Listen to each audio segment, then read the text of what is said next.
शांताकारं भुजंगशयनं पद्मनाभं सुरेशं विश्वाधारं गगनसदृशं मेघवर्णं शुभांगं लक्ष्मीकान्तं कमलनयनं योगिभिध्यानगम्यं वंदे विष्णु भवभयहरं सर्वलोकैकनाथं। मंगलम भगवान विष्णु मंगलम गरुड़ध्वज मंगलम पुंडरीकाक्ष मंगलाय तनोहरि। ओम नमो भगवते वासुदेवाय। आज का दिन आप सभी के लिए मंगलमय हो। आइए सुनते हैं ज्येष्ठ मास कथा का 14वां अध्याय। श्री सुखदेव जी कहते हैं, परीक्षित, यद्यपि दानवों और दैत्यों ने बड़ी सावधानी से समुद्र मंथन की चेष्टा की थी, फिर भी भगवान से विमुख होने के कारण उन्हें अमृत की प्राप्ति नहीं हुई। राजन, भगवान ने समुद्र को मथ कर अमृत निकाला और अपने निज जन देवताओं को पिला दिया। फिर सबके देखते देखते वे गरुड़ पर सवार हुए और वहां से चले गए। जब दैत्यों ने देखा कि हमारे शत्रुओं को तो बड़ी सफलता मिली, तब वे उनकी बढ़ती सह न सके। उन्होंने तुरंत अपने हथियार उठाए और देवताओं पर धावा बोल दिया।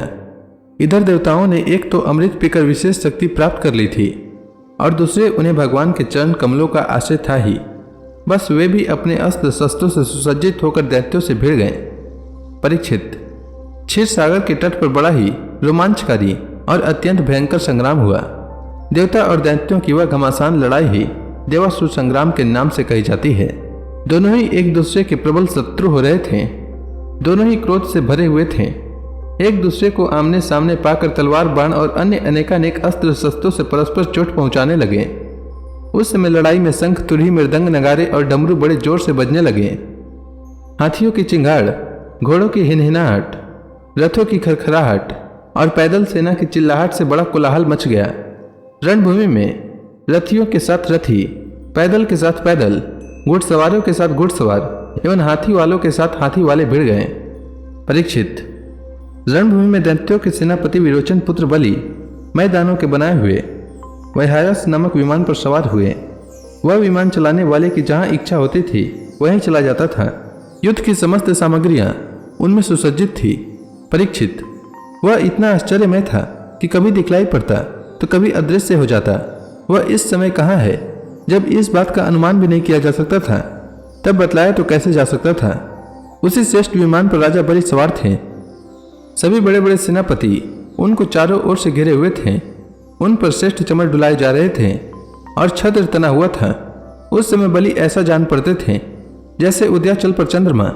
उनके चारों ओर अपने अपने विमानों पर सेना की छोटी छोटी टुकड़ियों के स्वामी नमुची, संबर, बाण, विप्रचिति, अयोमुख, द्विमूर्धा, कालनाभ, प्रहेति, हेति, एलवल, शकुनी, भूत संताप, विरोचन, हैग्रीव, शंकुशिरा, कपिल, मेघदुंदुभि, तारक, चक्राक्ष, शुंभ, निशुंभ, जंब, उत्कल, अरिष्ट और निवात कवच आदि स्थित थे।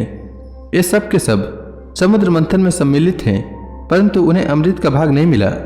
केवल क्लेश ही हाथ लगा था। इन सब असुरों ने एक नहीं अनेक बार युद्ध में देवताओं को पराजित किया था। इसलिए वे बड़े उत्साह से सिंहनाद करते हुए अपने घोर स्वर वाले शंख बजाने लगे। इंद्र ने देखा कि हमारे शत्रुओं का मन बढ़ रहा है, ये मदोन्मत्त हो रहे हैं। तब उन्हें बड़ा क्रोध आया। वे अपने वाहन ऐरावत नामक दिग्गज पर सवार हुए। उसके कपोलों से मद बह रहा था। इसलिए इंद्र की ऐसी शोभा हुई मानो भगवान सूर्य उदयाचल पर आरूढ़ हो और उससे अनेकों झरने बह रहे हों। इंद्र के चारों ओर अपने अपने वाहन, ध्वजा और आयुधों से युक्त देवगण एवं अपने अपने गणों के साथ वायु, अग्नि, वरुण आदि लोकपाल हो लिए। दोनों सेनाएं आमने सामने खड़ी हो गईं। दो दो की जोड़ियां बनाकर वे लोग लड़ने लगे। कोई आगे बढ़ रहा था तो कोई नाम ले लेकर ललकार रहा था। कोई मर्मभेदी वचनों के द्वारा अपने प्रतिद्वंदी को धिक्कार रहा था। बलि इंद्र से, स्वामी कार्तिकेय तारकासुर से, वरुण हेति से और मित्र प्रहेति से भिड़ गए। यमराज कालनाभ से, विश्वकर्मा मैं से, चमरासुर त्वष्टा से तथा सविता विरोचन से लड़ने लगे। नमुची अपराजित से, अश्विनी कुमार वृषपर्वा से तथा सूर्यदेव बलि के बाण आदि 100 पुत्रों से युद्ध करने लगे। राहु के साथ चंद्रमा और पुलोमा के साथ वायु का युद्ध हुआ। भद्रकाली देवी निशुंभ और शुंभ पर झपट पड़ी। परीक्षित, जंबासुर से महादेव जी की, महिषासुर से अग्निदेव की और वातिपी तथा इलवल से ब्रह्मा के पुत्र मरीचि आदि की ठन गई। दुर्मदस की कामदेव से, उत्कल की मातृगणों से, शुक्राचार्य की बृहस्पति से और नरकासुर की शनैश्चर से लड़ाई होने लगी। निवात कवचों के साथ मरुदगण, कालियों के साथ वसुगण, पुलोमों के साथ विश्वदेवगण तथा क्रोधवशों के साथ रुद्रगण का संग्राम होने लगा। इस प्रकार असुर और देवता रणभूमि में द्वंद्व युद्ध और सामूहिक आक्रमण द्वारा एक दूसरे से भिड़कर परस्पर विजय की इच्छा से उत्साहपूर्वक तीखे बाण, तलवार और भालों से प्रहार करने लगे। वे तरह तरह से युद्ध कर रहे थे। भुसुंडी, चक्र, गदा, रिष्टि, पटिश, शक्ति, उल्मुख, प्रास, फरसा, तलवार, भाले, मुदगर, परिक और भिंदी पाल से एक दूसरे का सिर काटने लगे।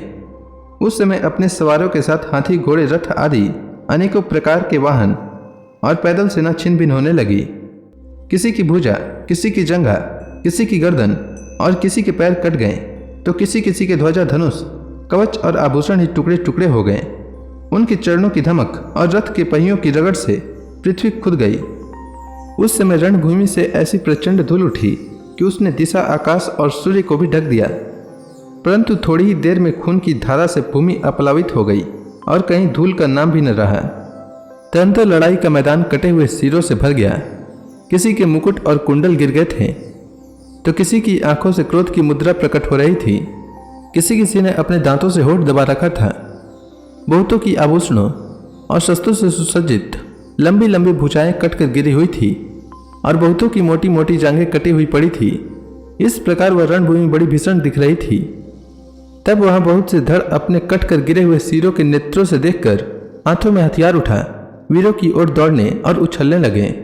राजा बलि ने 10 बाण इंद्र पर, 3 उनके वाहन ऐरावत पर, 4 ऐरावत के 4 चरण रक्षकों पर और 1 मुख्य महावत पर, इस प्रकार कुल 18 बाण छोड़े। इंद्र ने देखा कि बलि के बाण तो हमें घायल करना ही चाहते हैं। तब उन्होंने बड़ी फुर्ती से उतने ही तीखे भल नामक बाणों से उनको वहां तक पहुंचने से पहले ही हंसते हंसते काट डाला। इंद्र की यह प्रशंसनीय फुर्ती देखकर राजा बलि और भी चिढ़ गए। उन्होंने एक बहुत बड़ी शक्ति उठाई जो बड़े भारी लुके के समान जल रही थी, किंतु अभी वह उनके हाथों में ही थी, छूटने नहीं पाई थी कि इंद्र ने उसे भी काट डाला। इसके बाद बलि ने एक के पीछे एक क्रमशः शूल, प्रास, तोमर और शक्ति उठाई, परंतु वे जो अस्त्र हाथ में उठाते इंद्र उन्हें टुकड़े टुकड़े कर डालते। इस हस्त लाघव से इंद्र का ऐश्वर्य और भी चमक उठा। परीक्षित, अब इंद्र की फुर्ती से घबराकर पहले तो बलि अंतर्धान हो गए। फिर उन्होंने आसुरी माया की सृष्टि की। तुरंत ही देवताओं की सेना के ऊपर एक पर्वत प्रकट हुआ। उस पर्वत से दावाग्नि से जलते हुए वृक्ष और टांकी जैसे तीखी धार वाले शिखरों के साथ नुकीली शिलाएं गिरने लगी। इससे देवताओं की सेना चकनाचूर होने लगी। तत्पश्चात बड़े बड़े सांप, दंत, सुख, बिच्छू और अन्य विषैले जीव उछल उछल कर काटने और डंक मारने लगे। सिंह, बाघ और सुअर देव सेना के बड़े बड़े हथियारों को फाड़ने लगे। परीक्षित, हाथों में शूल लिए मारो काटो इस प्रकार चिल्लाती हुई सैकड़ों नंग धड़ंग राक्षसियां और राक्षस भी वहां प्रकट हो गए। कुछ ही क्षण बाद आकाश में बादलों की घंघोर घटाएं मंडराने लगी। उनके आपस में टकराने से बड़ी गहरी और कठोर गर्जना होने लगी। बिजलियां चमकने लगी और आंधी के झकझोरने से बादल अंगारों की वर्षा करने लगी। दैत्यराज बलि ने प्रलय की अग्नि के समान बड़ी भयानक आग की सृष्टि की। वह बात की बात में वायु की सहायता से देव सेना को जलाने लगी। थोड़ी ही देर में ऐसा जान पड़ा कि प्रबल आंधी के थपेड़ों से समुद्र में बड़ी बड़ी लहरें और भयानक भंवर उठ रहे हैं और वह अपनी मर्यादा छोड़कर चारों ओर से देव सेना को घेरता हुआ उमड़ा आ रहा है। इस प्रकार जब उन भयानक असुरों ने बहुत बड़ी माया की सृष्टि की और स्वयं अपनी माया के प्रभाव से छिप रहे न दिखने के कारण उन पर प्रहार भी नहीं किया जा सकता था, तब देवताओं के सैनिक बहुत दुखी हो गए। परीक्षित, इंद्र आदि देवताओं ने उनके माया का प्रतिकार करने के लिए बहुत कुछ सोचा विचारा, परंतु उन्हें कुछ न सूझा। तब उन्होंने विश्व के जीवनदाता भगवान का ध्यान किया और ध्यान करते ही वे वहीं प्रकट हो गए। बड़ी सुंदर झांकी थी। गरुड़ के कंधे पर उनके चरण कमल विराजमान थे। नवीन कमल के समान बड़े ही कोमल नेत्र थे। पीतांबर धारण किए हुए थे। 8 भुजाओं में 8 आयुध, गले में कौस्तुभ मणि, मस्तक पर अमूल्य मुकुट एवं कानों में कुंडल झलमला रहे थे। देवताओं ने अपने नेत्रों से भगवान की इस छवि का दर्शन किया। परम पुरुष परमात्मा के प्रकट होते ही उनके प्रभाव से असुरों की वह कपट भरी माया विलीन हो गई। ठीक वैसे ही जैसे जग जाने पर स्वप्न की वस्तुओं का पता नहीं चलता, ठीक ही है भगवान की स्मृति समस्त विपत्तियों से मुक्त कर देती है। इसके बाद काल नेमी दैत्य ने देखा कि लड़ाई के मैदान में गरुड़ वाहन भगवान आ गए हैं। तब उसने अपने सिंह पर बैठे ही बैठे बड़े वेग से उनके ऊपर एक त्रिशूल चलाया। वह गरुड़ के सिर पर लगने वाला ही था कि खेल खेल में भगवान ने उसे पकड़ लिया और उसी त्रिशूल से उसके चलाने वाले काल नेमी दैत्य तथा उसके वाहन को मार डाला। माली और सुमाली दो दैत्य बड़े बलवान थे। भगवान ने युद्ध में अपने चक्र से उनके सिर भी काट डाले और वे निर्जीव होकर गिर पड़े। तदंतर मलयवान ने अपनी प्रचंड गदा से गरुड़ पर बड़े वेग के साथ प्रहार किया, परंतु गर्जना करते हुए मलयवान के प्रहार करते न करते ही भगवान ने चक्र से उसके सिर को भी धड़ से अलग कर दिया। तो इसी के साथ यह अध्याय समाप्त हुआ। इसके आगे की कथा मैं कल के अध्याय में सुनाऊंगा। तब तक के लिए भगवान हरि का नाम लेते रहें। तो प्रेम से बोली भगवान विष्णु की जय, श्री कृष्ण भगवान की जय, समस्त देवी देवताओं की जय।